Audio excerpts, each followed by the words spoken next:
आप देख रहे हैं राजेंद्र फिल्म्स पर स्टोरी टाइम। कहानियों में आगे बढ़ने से पहले इस चैनल को लाइक और सब्सक्राइब करना बिल्कुल ना भूलें। एक बार की बात है, घने जंगल में नन्ही सी चींटी और हाथी साथ रहते थे। दोनों बहुत गहरे मित्र थे। दोनों साथ खाते, साथ खेलते, साथ घूमते और साथ ही हर प्रॉब्लम से निकलते। लेकिन जंगल के बाकी जानवरों को उनसे बहुत जलन होती थी। दोनों की दोस्ती में दरार डालने के लिए उन सभी जानवरों ने एक योजना बनाई। एक बार मौका देखकर जब चींटी अकेली थी, उन सभी ने उसके कान खूब भरे। वहीं अकेले हाथी को पाकर उसे भी खूब भड़काया। अब सारे जानवर इंतजार में थे कि देखें क्या होता है। उस रात चींटी और हाथी में खूब झगड़ा हुआ। रात भर दोनों झगड़ते रहे और नौबत यहाँ तक आ गई, सुबह होने तक दोनों एक दूसरे की शक्ल तक देखना नहीं चाहते और फाइनली दोनों एक दूसरे से अलग हो गए। पहले आंधी या बारिश होने पर चींटी हाथी के कान या पूंछ में आराम से छुप जाया करती थी। उससे डर कर कोई उसके पास नहीं आता। अब उसके साथ कोई खेलने वाला नहीं था। अब अगर उसके शरीर पर खुजली होती तो वो परेशान हो जाता, क्योंकि पहले चींटी उसे गुदगुदी करके खूब हंसाती थी। दोनों पहले कितने खुश थे।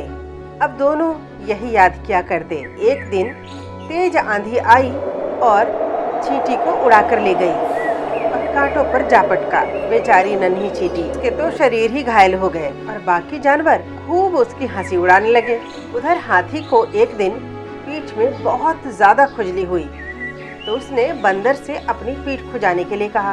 बंदर ने ऐसे नाखून से खुरचा कि उसकी पीठ से खून निकल आया। वो दर्द से सिहर उठा। तभी कौओं की नजर उस पर पड़ गई। सारे कौओं ने उसे अपना भोजन समझा और उसकी पीठ पर चोंच मारने लगे। बेचारा हाथी दर्द से बिलबिला उठा। रात को दर्द से परेशान से याद आया कि कैसे चींटी उसके कान में घुसकर मीठे मीठे गीत सुनाती थी और वो चैन से सो जाता था। ऐसे ही सोचते सोचते उसे ख्याल आया कि कहीं चींटी ने ही तो नहीं सारे जानवरों को मेरे खिलाफ किया, कहीं उसने ही तो सबको भड़काया नहीं होगा। सोच सोचकर उसे इतना गुस्सा आया कि वो चींटी को सबक सिखाने के लिए चल पड़ा। चींटी के बिल के पास जाकर उसे ललकारा।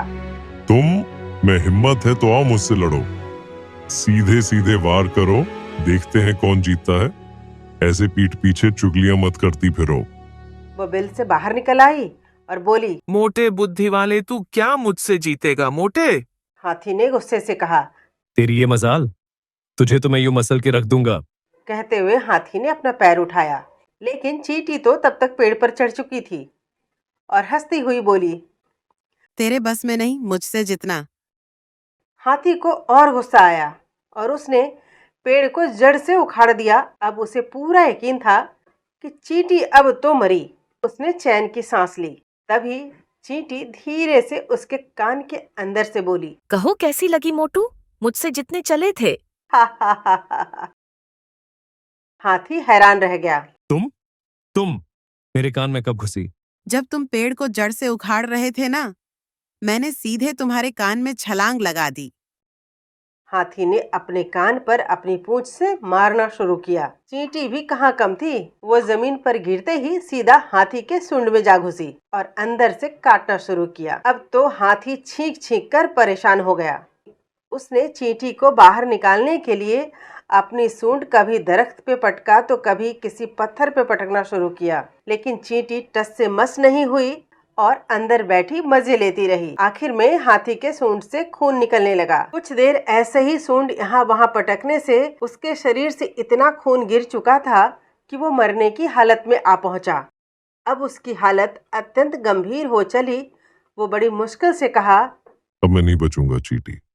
और ये कहते ही वो गिर पड़ा। उसकी इस बात को सुनकर और उसके गिर जाने से वो झट से बाहर निकल आई, लेकिन तब तक हाथी की आंख बंद हो चुकी थी। वो मरने ही वाला था। चींटी रोने लगी और भगवान से प्रार्थना करने लगी, ईश्वर मेरे दोस्त को बचा लो, मैंने गलत किया, मैं उसको खोना नहीं चाहती, उसे बचा लो। थोड़ी ही देर में हाथी को होश आने लगा। जब उसकी आंख खुली, उसने अपनी नन्ही सी चींटी दोस्त को रोते और प्रार्थना करते देखा। अब सारे गिले शिकवे दूर हो गए थे। दोनों को अपनी अपनी गलती समझ आ गई थी कि दूसरों के बहकावे में आकर हमें एक दूसरे का साथ नहीं छोड़ना चाहिए था। हाथी ने कहा, मैं हार गया तुमसे। मैं जान गया हूँ तुम नन्ही सी हो लेकिन बहुत बुद्धिमान हो। चींटी ने उसे चुप कराते हुए कहा, नहीं नहीं, तुम्हारे बिना मैंने भी बहुत कुछ झेला है। मैं समझ चुकी हूँ कि सिर्फ बुद्धि काम नहीं आती। तुम मेरे लिए सचमुच बहुत अच्छे दोस्त हो और मैं तुम्हारे बिना कुछ भी नहीं हूँ। अब हम कभी अलग नहीं होंगे।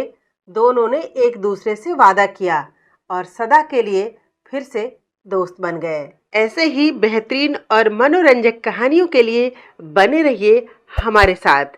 चैनल को लाइक और सब्सक्राइब करना बिल्कुल न भूलें।